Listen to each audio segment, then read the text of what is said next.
वोटों का शोर अब खत्म हो चुका है। अब लोगों की नजरें आगामी 3 दिसंबर को आने वाले परिणामों पर टिकी है।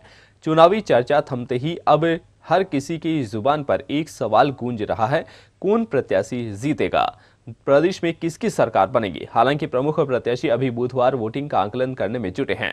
विधानसभा चुनाव के लिए मतदान प्रक्रिया पूरी होने के साथ ही वोटों के लिए शोर थम गया है। इस बार मतों की गिनती 3 दिसंबर को होगी, इसलिए राजनीति के जानकार अभी प्रत्याशियों की जीत हार का गणित बैठाने में जुटे हैं। राजनीतिक दलों के कार्यकर्ता ही नहीं, आमजन भी अपने अपने विधानसभा क्षेत्र में प्रत्याशियों की हार जीत को लेकर के उत्सुक हैं। कारण है कि उम्मीदवारों के इन नतीजों का प्रदेश में आगामी सरकार गठन पर प्रभाव पड़ना तय है।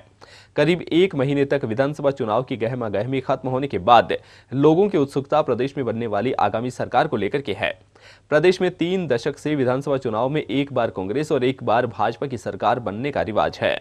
कांग्रेस और भाजपा दोनों ही दलों के नेताओं ने विधानसभा चुनाव में पूरी ताकत लगाई और अब दोनों ही अपनी सरकार बनने का दावा कर रहे हैं। लोगों की जिज्ञासा इस बार 3 दशक से चल रहा रिवाज टूटने या राज बदलने को लेकर है। बाजार हो या गली मोहल्ला, सभी जगह इन दिनों एक ही चर्चा सुनाई पड़ती है, अब की बार कौन जीतेगा। चाय की थड़ी हो या पान की दुकान, सभी जगह लोग प्रत्याशियों के जीत हार के कयास लगाते दिखते हैं। यह स्थिति ग्रामीण क्षेत्रों में ज्यादा है, वहां लगने वाली चौपालों पर भी यही चर्चा सुनाई पड़ती है। विधानसभा चुनाव के लिए वोटिंग हो चुकी है, लेकिन अभी तक न तो कांग्रेस और न ही भाजपा जिले की सभी 8 सीटों का सटीक आकलन कर पाने की स्थिति में है।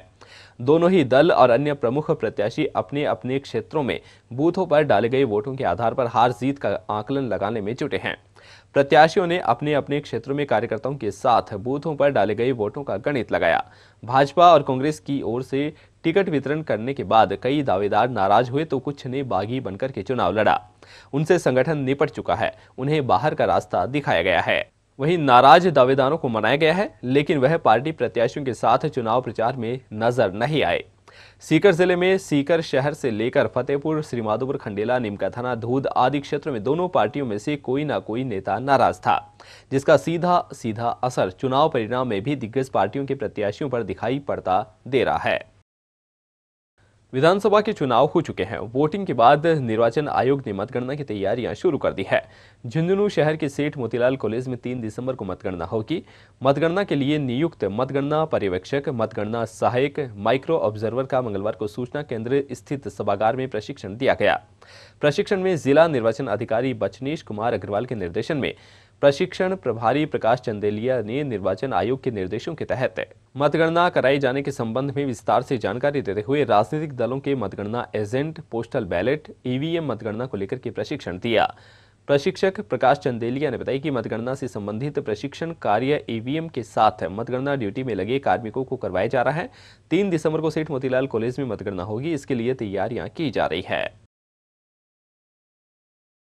आज जो विधानसभा चुनाव का जो मतदान 25 तारीख को जो संपन्न हुआ है, उसमें अभी मतगणना से संबंधित प्रशिक्षण का कार्य करवाया जा रहा है। उसमें ईवीएम से जो मतगणना की जानी है, उसके लिए ईवीएम के साथ में उनको प्रशिक्षण करवाया जा रहा है तथा पोस्टल बैलेट तथा और ईटीपीबीएस की जो मतगणना जो की जानी है, उसके लिए प्रशिक्षण करवाया जा रहा है।